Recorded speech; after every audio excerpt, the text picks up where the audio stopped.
Hey great people, it is Valentine's Day this week, therefore all week we are celebrating love, and I'm going to be talking you through the Enneagram personality system. Now the Enneagram is a personality system that has 9 different personality styles, and we're going to be unpacking how each one of those 9 show up in relationships. Pretty much, how do you love? In this edition, we're looking at the type 3 and the type 4 on the Enneagram. Okay, so let's talk about the type 3, who's the achiever. Now the type 3 is the excelling type, very adaptive, very excelling, driven, and can be very image conscious.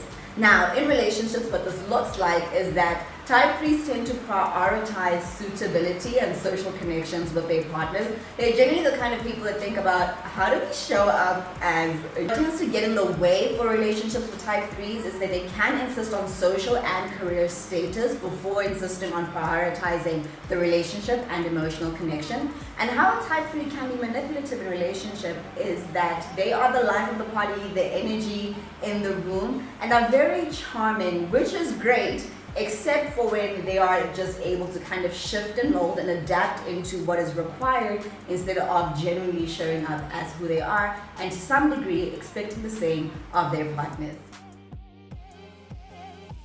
Let's talk about the type 4 on the Enneagram, which is the individualist. And this is the sensitive and withdrawn type. Now, type 4s can show up as being a bit dramatic and withdrawn, often retreating into their own shell when they're feeling anxious or when they're just kind of tapped out. And they tend to be the kind of people that feel their emotions and feel them really deeply. Now, type 4s in relationships can be perceived to be self-absorbed and a little depressed or sensitive or temperamental at times, but really what a type 4 is looking for is communication, listening, honesty, and acceptance. What gets in the way for a type 4 is insisting on having all their emotions met at once, which can be very overwhelming or demanding of their partner.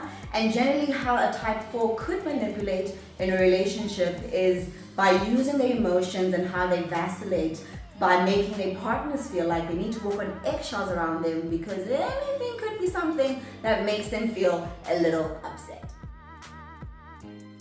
Okay, so those are our 2 personality types for today. Let me know in the comments below, which of the 2 do you identify with, or do you think you're dating somebody who's any of these 2? Remember to sign up to join our Enneagram relationship webinar this Friday, and to hit me up if you want to join the Lovers and Friends picnic on the 25th of February. See you tomorrow for another 2 types.